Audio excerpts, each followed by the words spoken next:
8 जुलैला दुपारी 2:30 वाजेपासून हे रेस्क्यू ऑपरेशन सुरू झालं आहे. PCMCची फायर ब्रिगेडचं पूर्ण स्टाफ, त्याचप्रमाणे NDRF आणि आर्मी या तिघांच्या मदतीने हे रेस्क्यू ऑपरेशन चालू आहे. आणि या रेस्क्यू ऑपरेशनमध्ये आपल्याला 15 लोकांना रेस्क्यू करण्याचं देखील यश मिळालं आहे. आता हा शेवटचा जो टप्पा आहे, या टप्प्यामध्ये बिल्डिंग ज्या पद्धतीने कोसळली आहे ते बिल्डिंगचे स्लॅब एकत्र झालेले आहेत आणि आता जे उरलेले 8 लोक अडकलेले आहेत, तर ते 8 लोक जिथे अडकले आहेत तिथे दोन्ही स्लॅब एकत्र आल्यामुळे NDRFला त्या बिल्डिंगमध्ये शिरणं अवघड होत आहे. शिवाय या बिल्डिंगच्या अवतीभोवती खूप कचरा साचला आहे. कचरा आतमध्ये पण खूप गेलेला आहे, कारण कचरा पडूनच ही इमारत कोसळली आहे.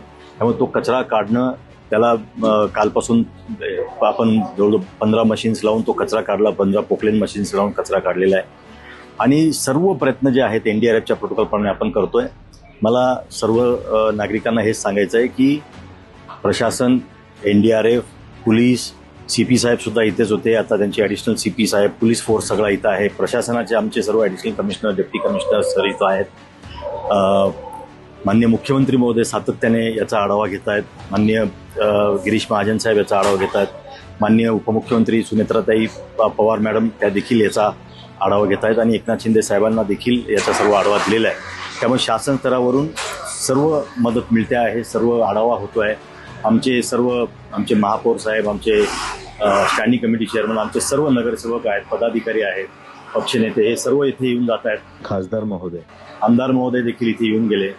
आणि सर्वांचं याच्याकडे आमचं सर्वांचं लक्ष आहे की ह्या 8 लोकांना आपल्याला याच्यातून रेस्क्यू कसं करता येईल आणि त्यांचा जीव कसा वाचवता येईल.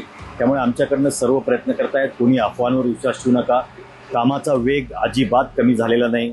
कधी लोकांना वाटतंय की कामाचा वेग कमी झाला आहे, त्याच्यामध्ये काही कमतरता नाही. NDRFची मॅनपॉवर जेवढी हवी तेवढी सर्व मॅनपॉवर देखील आपल्याकडे आहे. फक्त ज्या पद्धतीने दुर्घटना घडली आहे, की नैसर्गिक आपत्तीमुळे ही बिल्डिंग जी कोसळली, आजूबाजूचा कचरा, त्याचा मिथेनचा गॅसचा वास आणि आतमध्ये शिरताना होणारी अडचण, यामुळे NDRF त्यांचे सर्व शर्थीचे प्रयत्न करून सुद्धा वेळ लागतोय. पण हे रेस्क्यू ऑपरेशन ज्या वेगाने चालू राहायला पाहिजे त्याच वेगाने चालू राहणार आहे. ही घटना घडल्यापासून माझ्यासहित मी, माझे अतिरिक्त आयुक्त, महापालिकेचे वैद्यकीय सर्व अधिकारी, फायर ब्रिगेडचे आमचे सर्व वरिष्ठ अधिकारी, आपत्ती व्यवस्थापनचे अधिकारी, पोलीस विभागाचे स्वतः पोलीस आयुक्त साहेब इथे होते, पोलिसांचे DCP इथं आहेत, सर्व इन्स्पेक्टर इथं आहेत, जॉईंट CP इथं आहेत, ॲडिशनल CP इथं आहेत. त्यामुळे सर्व अधिकारी इथेच जवळजवळ 72 तासापासून ह्याच फक्त ऑपरेशनमध्ये सर्व व्यस्त आहेत. आणि त्यामुळे या ऑपरेशनमध्ये कोणतीही कमतरता राहणार नाही असा आमचा प्रयत्न आहे.